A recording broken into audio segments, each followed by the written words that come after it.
So we're going to try to do more of a conversation to start with.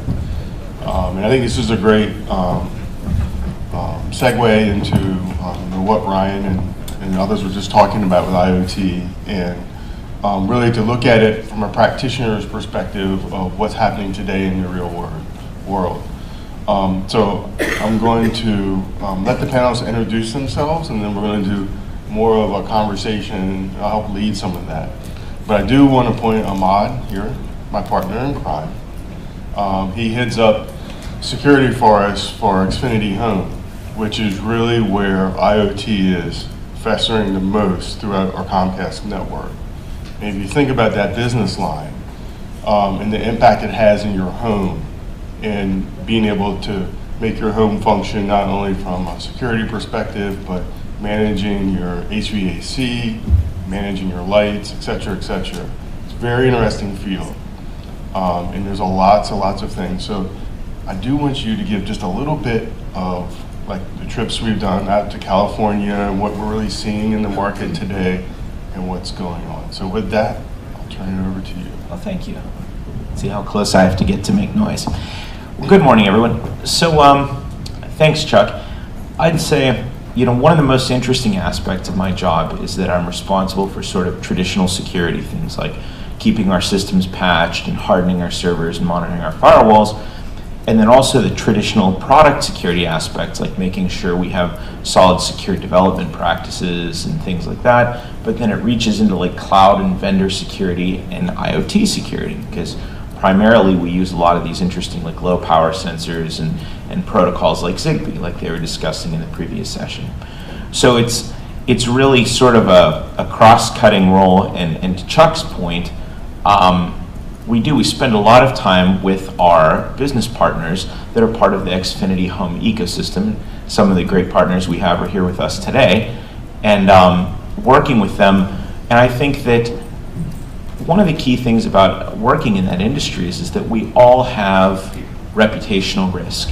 It's that customers, I think, when you're marketing a security product, it's different, but they expect it to just be secure. They expect it to just work.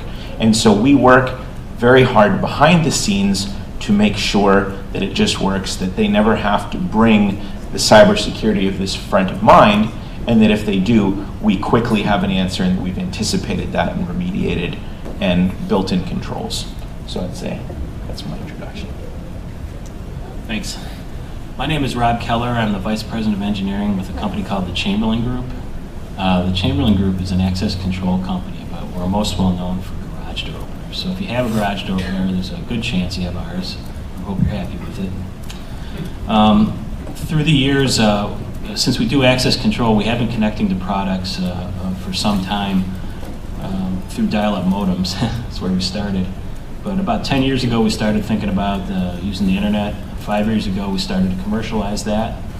At this point in time, we have connected garage door openers, commercial door operators like you'd find in a warehouse or a machine shop or something like that, gate operators, and it's compliance, operations, awareness, but also in the security. I heard Bruce told everyone yesterday how secure routers are, so I guess I'm doing my job, right? But I think really what's brought me here today has been the IoT space that Netgear's gotten into. So we have a sub-brand called Arlo, which is a home indoor-outdoor completely wireless camera that is partnering with Xfinity Home that allows like motion sensing for place outside in case anyone comes to your front door, someone's taking your package off that front door. So it's a space that we got into about a year ago.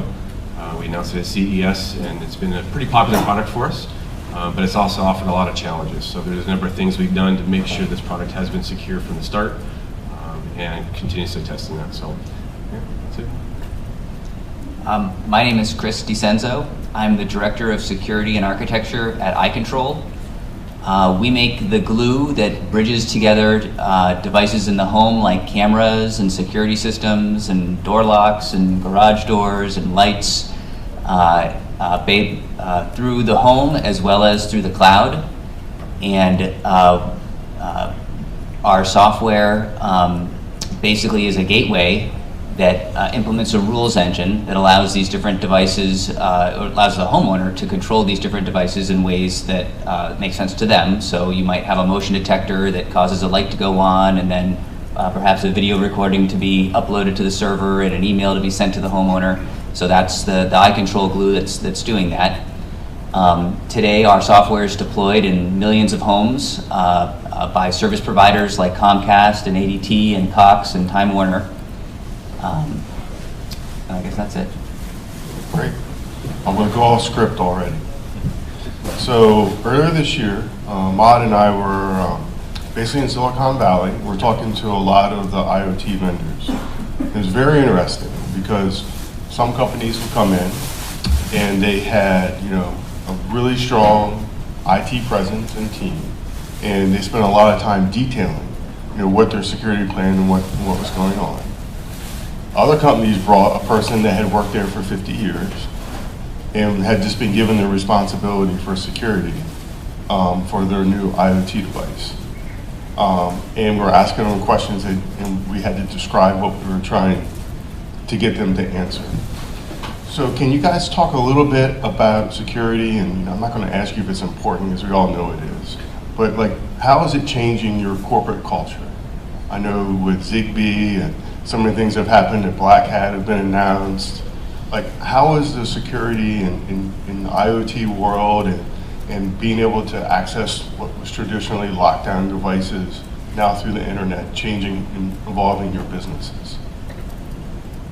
I can talk a little bit about it.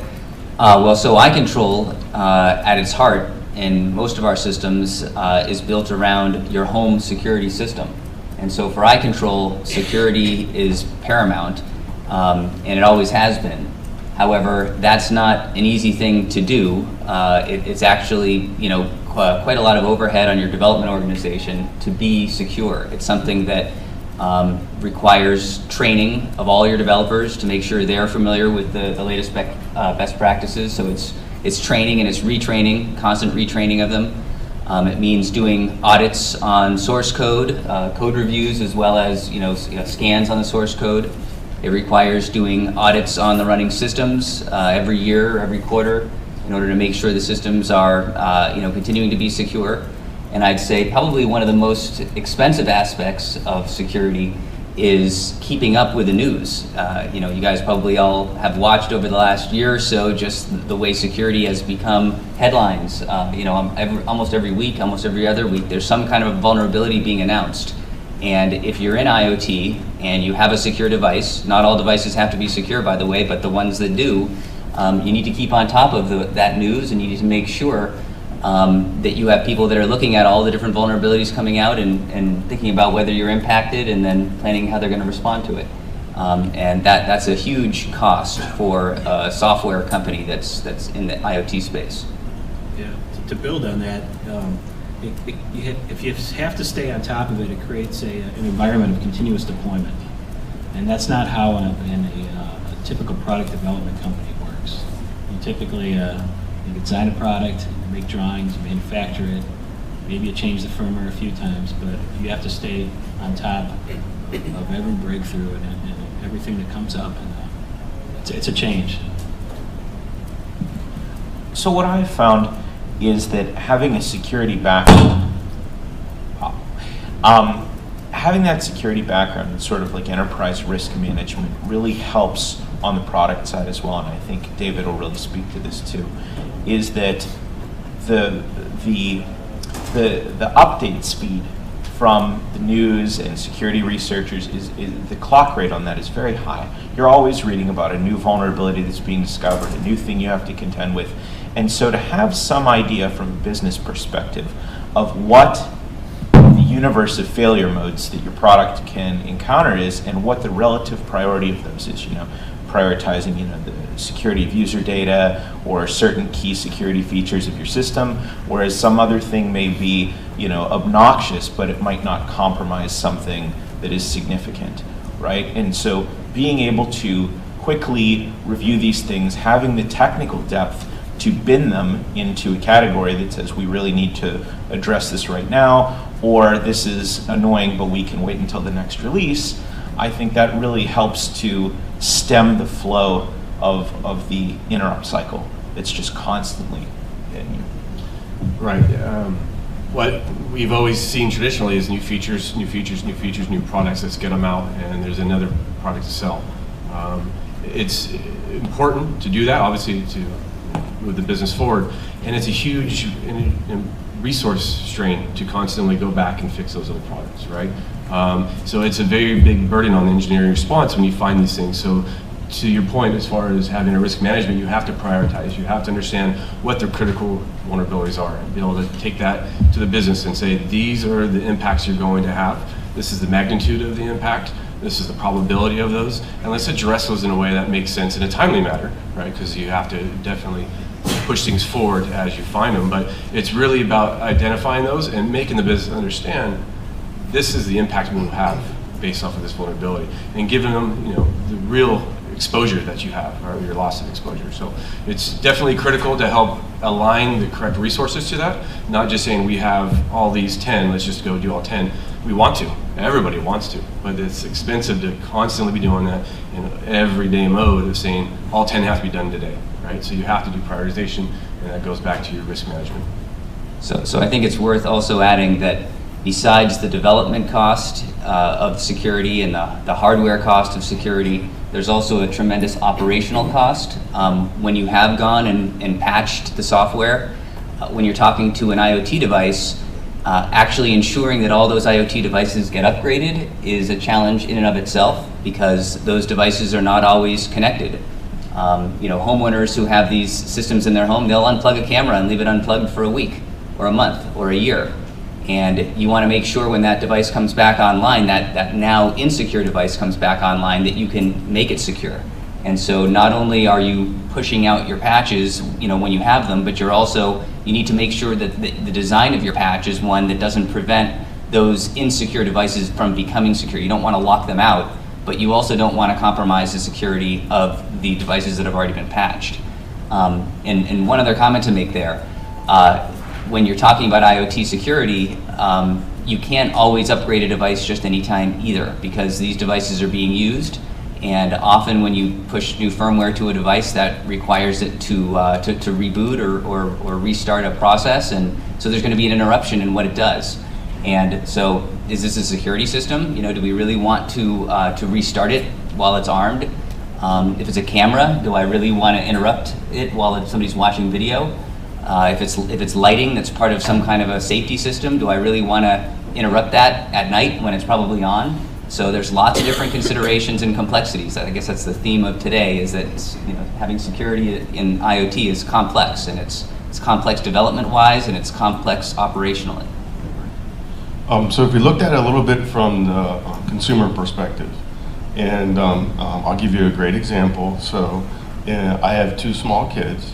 So in my one room, I've gotten some of the IoT lighting, and I change the colors, and I have patterns, and I can read it, and they love it. But I'm not so sure everyone's really thinking about security when they're doing those things. That's a trivial kind of case, but how do you feel the consumer market is on the security aspects of it? And really not only the security aspects, but like the ownership. Like if you're an Xfinity home customer and you're using IoT from a different provider, and who's the owner in that equation, and is that really understood and known today? I'd say, with our business partners, I would say that my experiences were all very concerned about security, and that nobody has a monopoly on that concern.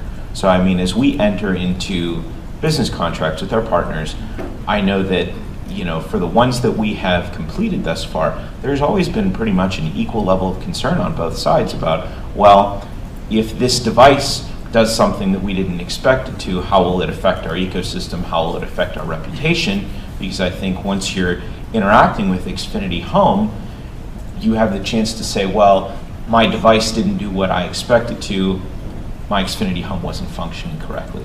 Similarly, we have a concern that one of our partner devices, that, if our system malfunctions, they're rightfully concerned that some reputational impact or other impact could accrue to their brand.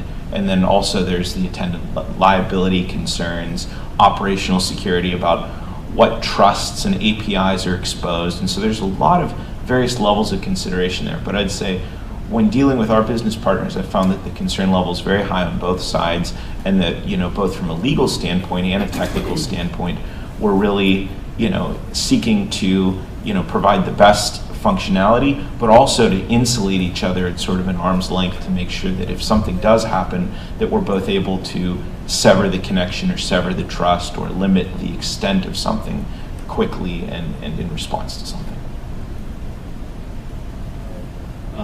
That's hard to add too much to that, but yeah, sorry, that's right. One of the things that I'm looking at the question, the kind of the sub-bullet of that question is, how do we make it easier for customers? And we think about that a lot, and we believe that we have to have this thing come out of the box at an acceptable level of security. And the customer probably not going to take great steps to secure their network, to secure really anything. It's the minority that does that, so we got to look out for them. We owe it to them.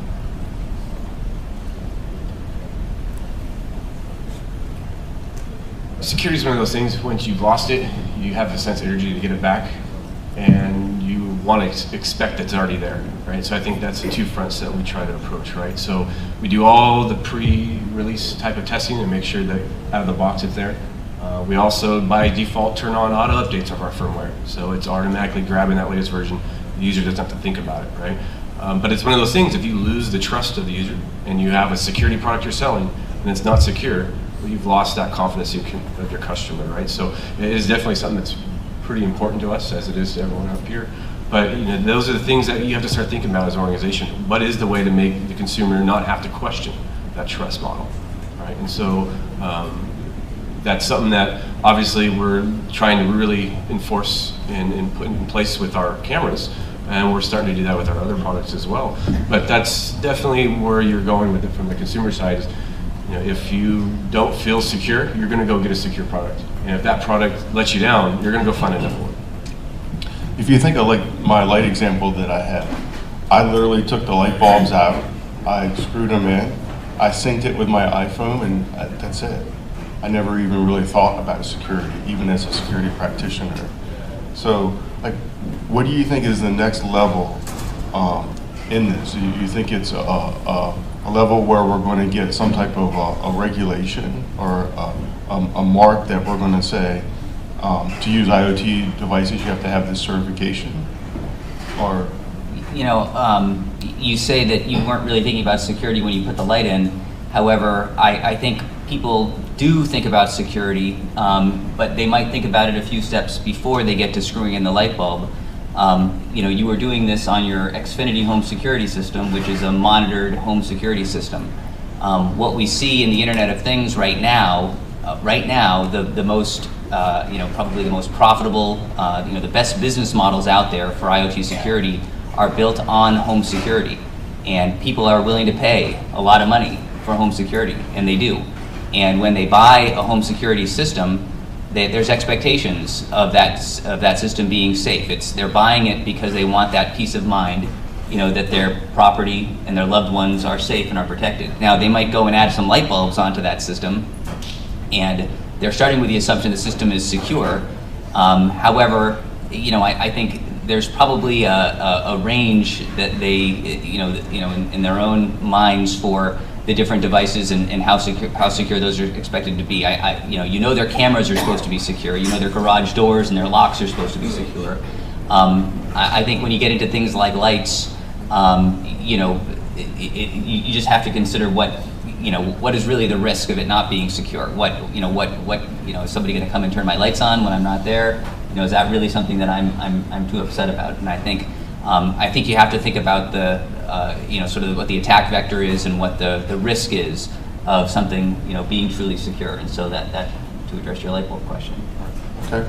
How about, we've kind of looked at it from a corporate perspective and from a customer perspective, but really, like how about from a technology perspective?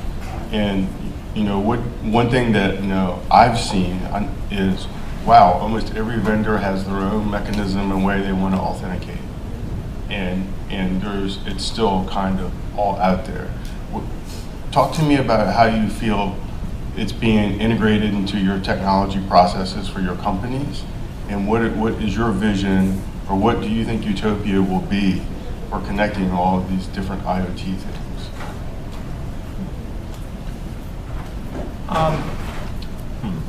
What Utopia would be? Well, I think we try to leverage existing standards where it's possible and practical. So for example, all of our trust frameworks as we interact with these other companies' APIs are built on things like OAuth. So some of these still work even net of the IoT regime. Then also even where there's newer stuff, like for example, when we look at Zigbee and we find out there's some vulnerabilities there with some of the protocol aspects. I think that's one of the interesting aspects of IoT security in particular, is that you have these engineering trade-offs that you may not otherwise face in some other domain. So for example, when you look at some of the considerations they make, it's about how do I conserve battery power, right? Well, some of the ways that we would implement otherwise to make a protocol secure involve sending extra bits, for example, like a checksum or using encryption, but that has a cost when each bit costs so much battery power to send.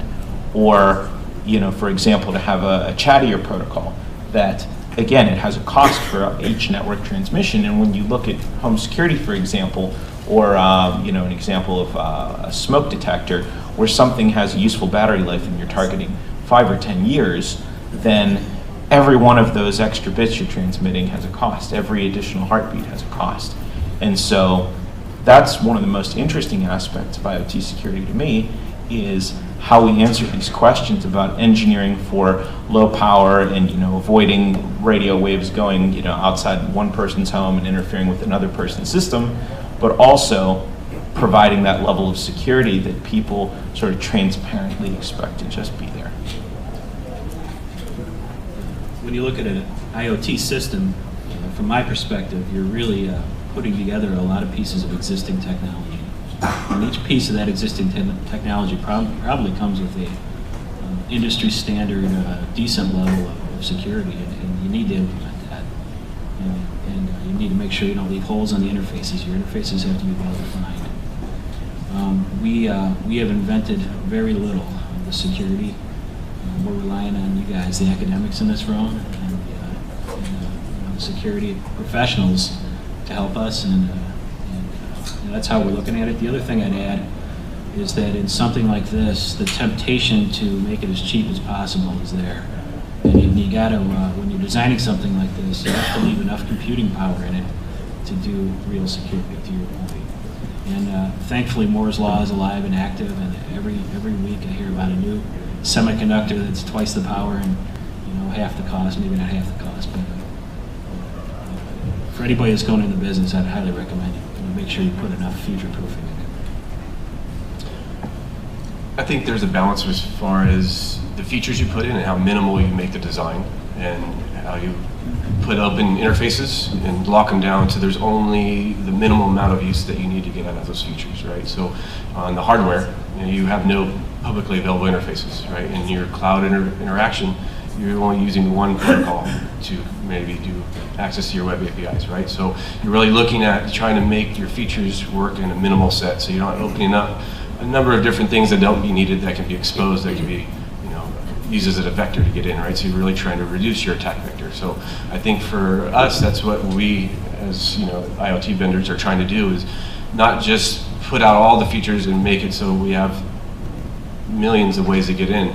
Put in features that are going to make the product better, but at the same time do it in a way where we're not exposing ourselves. And I think that's the balance that at least we're trying to find. The single most important feature to have in your IoT device, if you expect it to be secure and you expect it to be in somebody's home for more than a year, is over-the-air firmware update. And it sounds trivial, but actually, it's not at all. There's a cost on hardware, as others here noted already, to being able to update your your device. There's storage costs on the device. But as we know, every year, there's holes found in common software, in common protocols that require you to patch. Their key lengths are constantly needing to extend or grow just because what was considered secure a couple years ago isn't secure anymore. So if you need to have a device be secure, you have to be able to remotely upgrade it. And if you can't remotely upgrade it, it's probably not going to be secure for very long. So you stole my next question. So thinking on my feet. Right on the other side of this wall, we have a team trying to break into an ATM.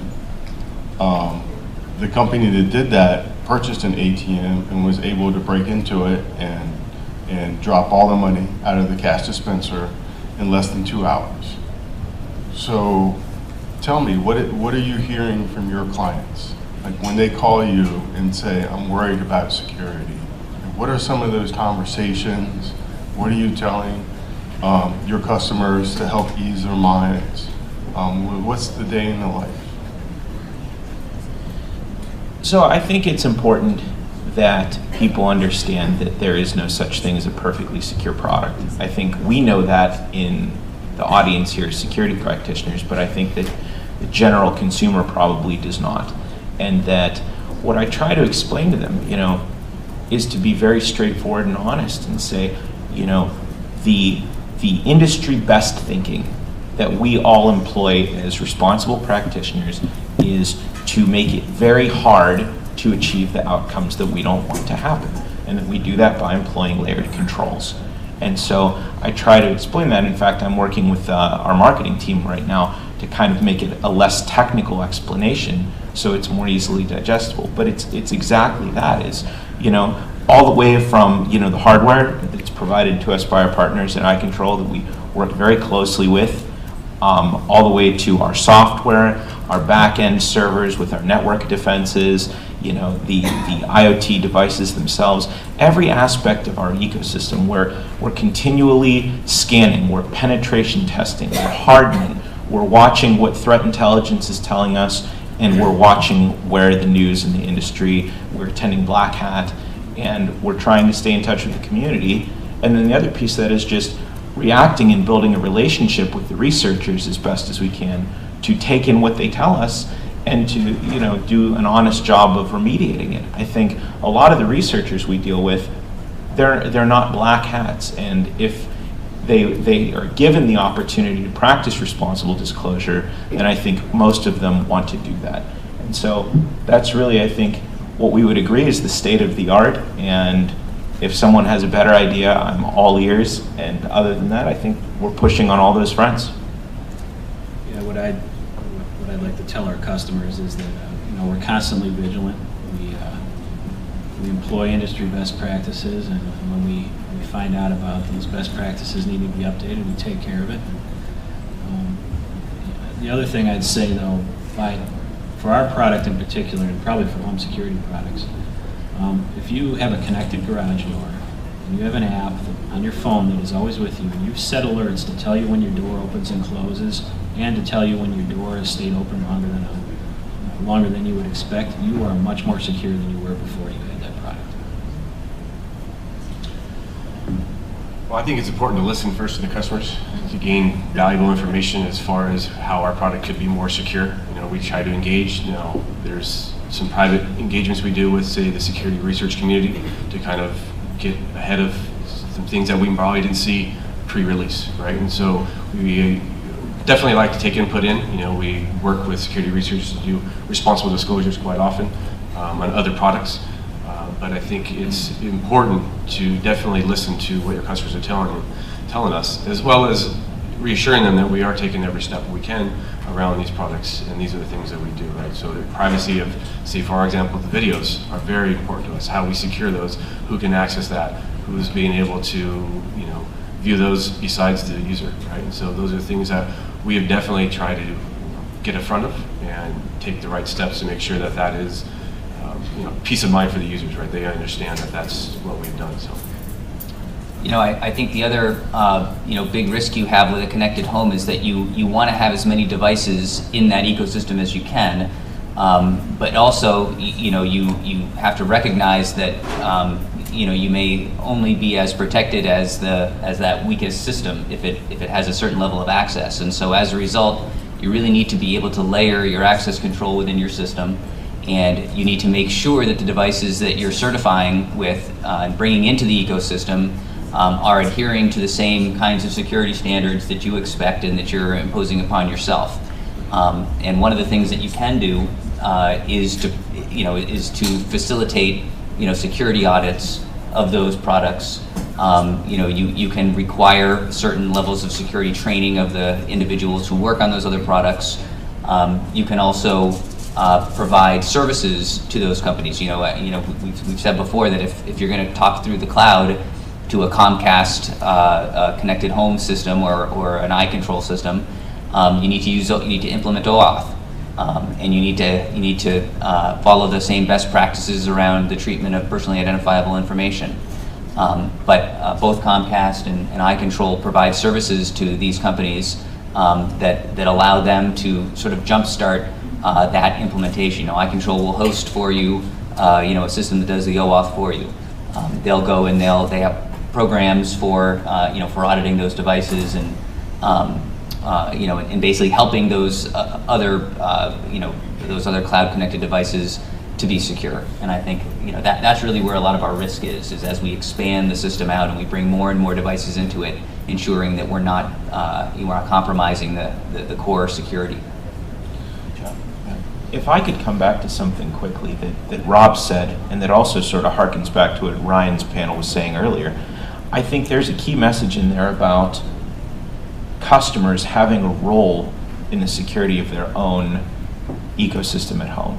In as much as, for example, in the home security example, we can do a lot of great things to keep your system secure, but if you choose a poor password or you choose a poor PIN, there's only so much we can do to compensate for that. And so there's an aspect of customer education, customer awareness, and trying to design those systems so that they promote security. But in the end, there are ways that if you're really out to lunch on your own security hygiene, there's not much that we can engineer past that. So I have a question, and I know Ahmad's going to be biased.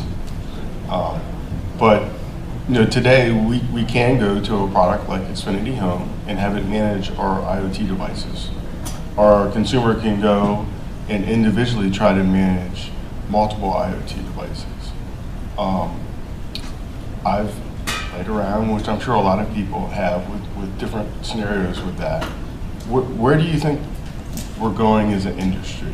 Do you really think the home security system will be the mecca that manages your IoT? Because obviously it's not really scalable to have 20 apps on your iPhone to manage your refrigerator, your air conditioning, your lights. There's got to be some type of consolidation in the market. Go first. I think, it depends, right? You see with the consumerization of IT right now, right? If IT doesn't provide a certain service, users are going to go with the service that fits their need.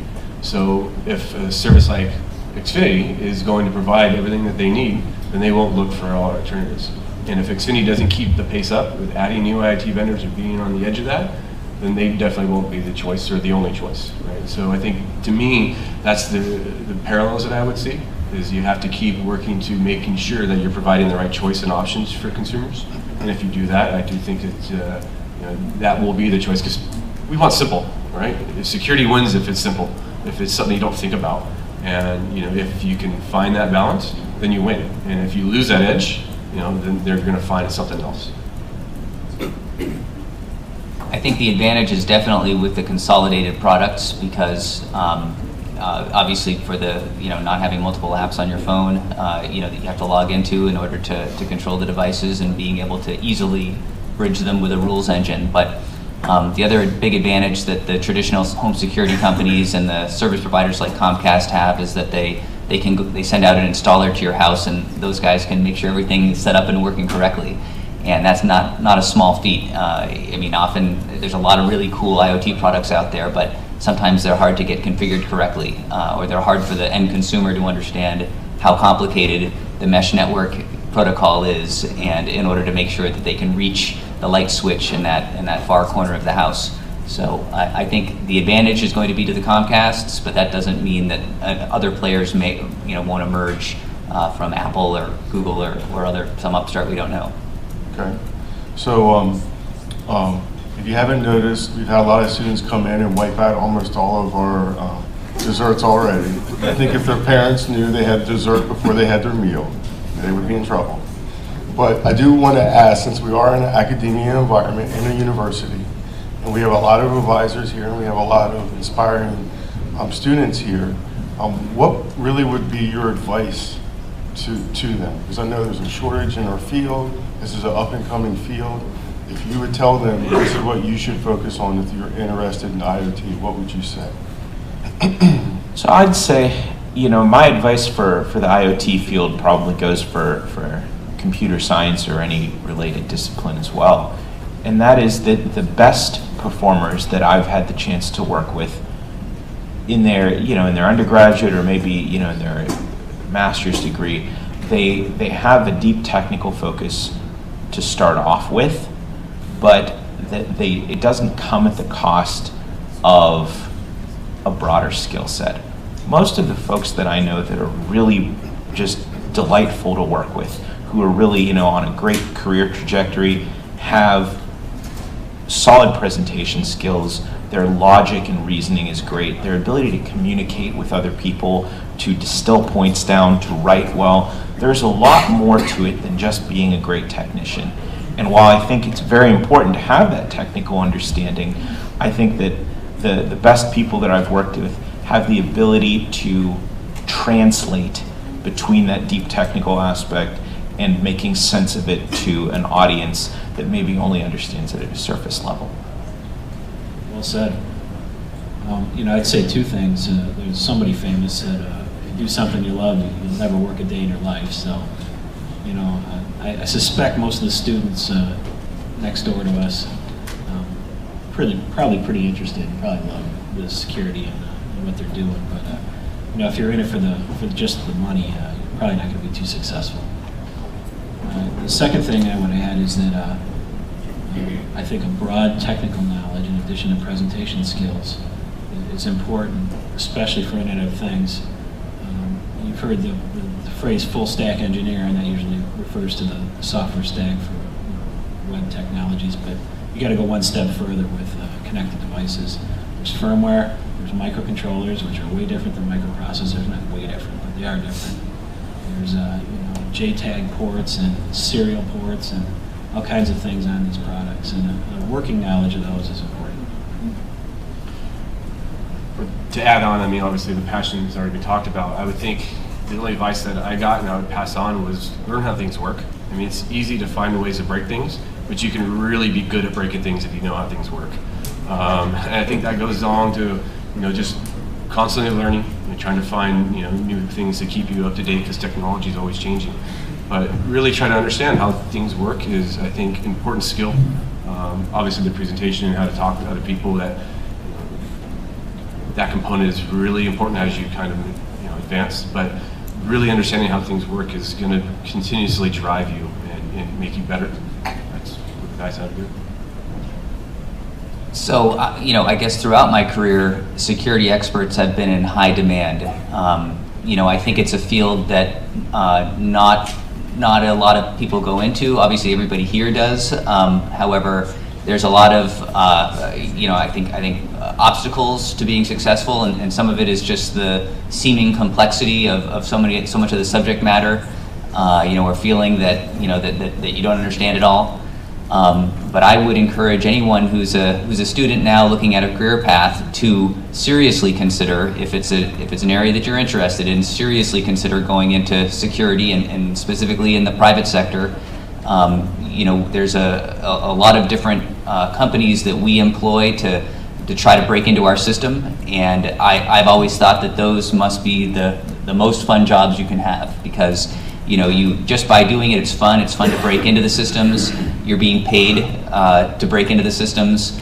When your job is to break into systems, your job is in some ways you're testing things, and you don't necessarily have the same stresses that somebody who's responsible for keeping a system safe has. And so I've just always thought that would be a really fun job to be in, and I think the people that are in that industry get paid a tremendous amount as well. So don't hesitate to go for that if it interests you. And I would echo those remarks, and I know later today we actually have some of the students presenting because it's very important for what we do.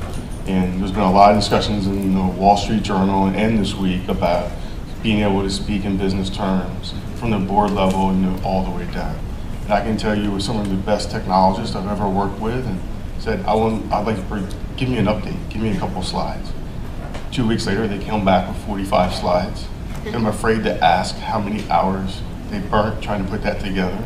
And I said, well, this is great. Can you sum this up in 2 slides for me? And you just see the panic in their face. So, I would really say being able to present, get comfortable with presenting, and there's really no trick to it. You have to do it. Repetition, I think, is really the key. It will immensely help you in your career, regardless of which way you go. So I know we've done a lot of talking, and I'd like to open it up to the floor for some questions. I want to ask a question.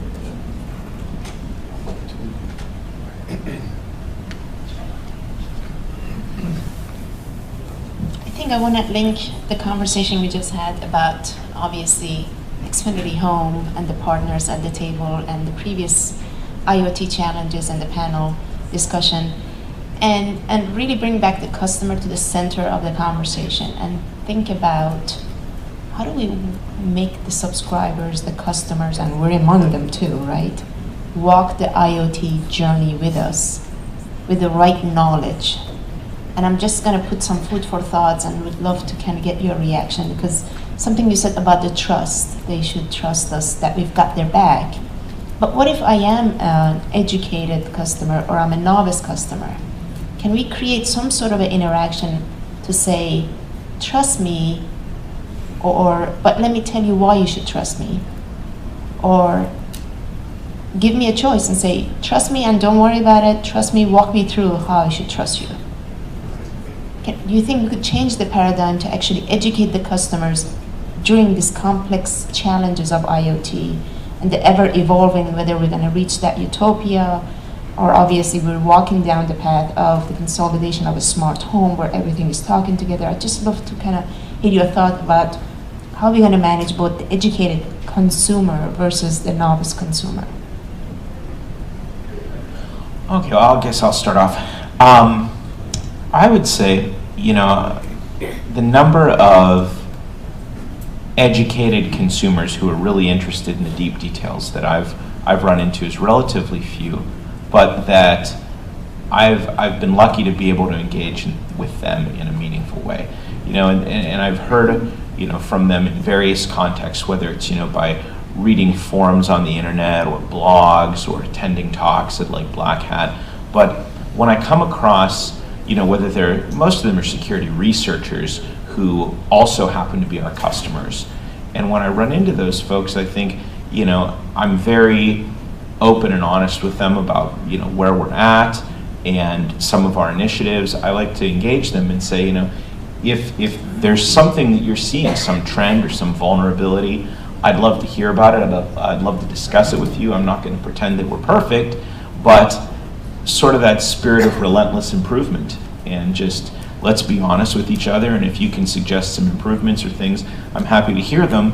But for your average customer, I think their expectation is that things just work.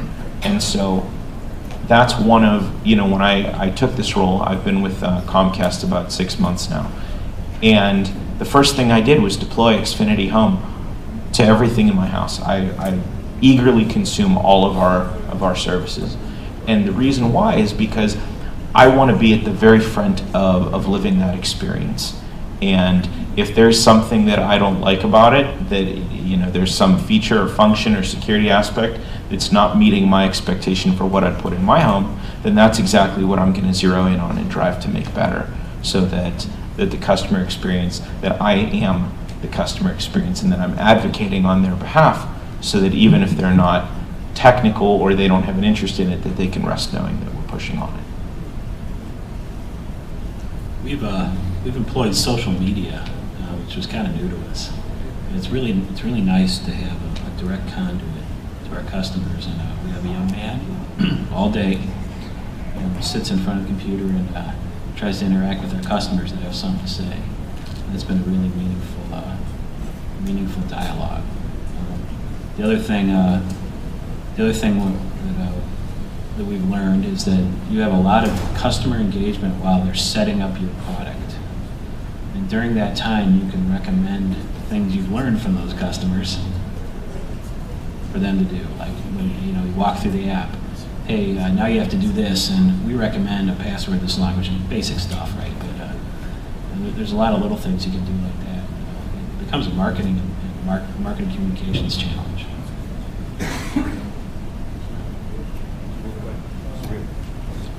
Sorry, I was actually just trying to determine if I was going to ask my question. So I'm curious, right? So we've now established that I trust you as a consumer, but I'm curious from a liability standpoint if you have any thoughts on, right, I purchased your garage door opener, I've secured it with Xfinity Home, somehow I'm compromised, right? A patch didn't come down, or I was hacked, or whatever the case was, my garage door opens, I'm robbed. Where's the liability there, right? And where's my protection as a consumer in this space? That's a good question. Or worse than robbed. Or worse than robbed, right? So he's taking it down. I'm just robbed, right? I'm satisfied with being robbed. Well, so at their heart, systems like Xfinity and ADT, these are security systems, and they have their reputations on the line around. The systems are being put to use not just for the garage door, but around burglaries, around life safety, smoke alarms, and medical panics and things like that. And there are, there's entire industries around how you can qualify to provide those kinds of services. There's certifications required, and so. The companies that deploy these services take that very seriously. They know about the times when they save a life, and they know about the times when something terrible happens. And so it's the highest priority for them to prevent those kinds of problems from happening. From a purely legal standpoint, I don't know what legal grounds a customer has, if they are robbed, despite having one of these systems in place. That's. It's not my particular domain in the company to address, but there probably are some legal ramifications to providing that service if it doesn't operate as as promised. And that's the reason I actually questioned asking, because it's more of a legal question than anything. Right. What I would add to that is what I have worked with my legal team on this is following the FTC guidance for IoT security as far as where the liability goes. You saw that, what was it, the Wyndham or whatever was the case that came out where they were found to be negligent twice, and the FTC put out guidance specific around IoT security. And if you are following their guidance, I think the liability issue is not with the provider of that device anymore, right? So I think if you're doing what you're supposed to be doing through the whole life cycle of that product, right, you probably have that liability protection, and that's kind of the path that we've gone with this. I'd say that I'm from a purely legal perspective, that's not my domain either, and so I can't speak to it, but I can say that from a technology perspective and a business perspective, that all of our IoT partners, I think they take the threats, from technical connections, from legal liability, from reputational risk to their businesses by virtue of connecting to us. I think they perceive risk there, and that they seek to protect themselves against it. I think we see the same thing, and I think there's no shortage of energy on both sides to ensure that none of that stuff happens. So I know when I look at how we secure our ecosystem, I do not rely on being able to point a finger. At the end of the day, I think we work very hard to ensure that the the entire ecosystem is protected such that even if one sensor or one device or one company had an issue, that it would not infect the integrity of the rest of the ecosystem. So if I can do just a little bit of housekeeping. You know, we're trying to end up early this afternoon because I'm sure everyone needs to run home and get on their costumes. So we are serving lunch.